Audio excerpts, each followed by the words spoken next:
ان دنوں آپ what's app پہ بہت سارے ایسے میسیج دیکھ رہے ہوں گے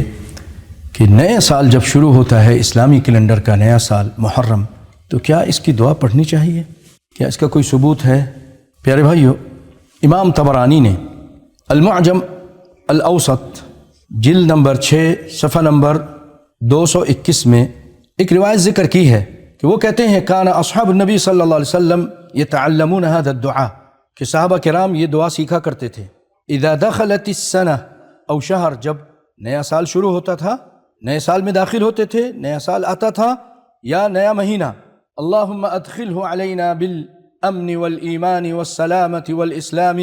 ورضوان من الرحمن وجواز من الشیطان، اور ایک روایت میں ہے وجوار من الشیطان۔ یہ امام طبرانی نے اس کو ذکر کیا ہے، لیکن اس کے اندر رشدین بن سعد ضعیف راوی ہے، لیکن امام بغوی معجم الصحابہ میں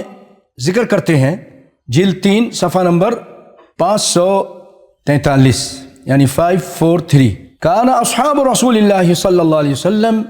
کہ نبی صلی اللہ علیہ وسلم کے صحابہ کرام یتعلمون هذا الدعاء، یہ دعا سیکھا کرتے تھے، کما یتعلمون القرآن، جیسے وہ قرآن سیکھا کرتے تھے اس طرح یہ دعا سیکھا کرتے تھے، اذا دخل الشہر او السنہ، جب نیا مہینہ یا نیا سال شروع ہوتا تھا، اللہم ادخلہ علینا بالامن والایمان والسلامة والاسلام وجوار من الشیطان ورضوان من الرحمن، یہ دعا کہا کرتے تھے۔ وصحہ الحافظ ابن حجر، اور اس روایت کو امام حجر اسقلانی نے صحیح قرار دیا ہے فی الاصابہ میں جلد نمبر 6 صفحہ نمبر 407 اور 8، اور اس کی جو راوی ہیں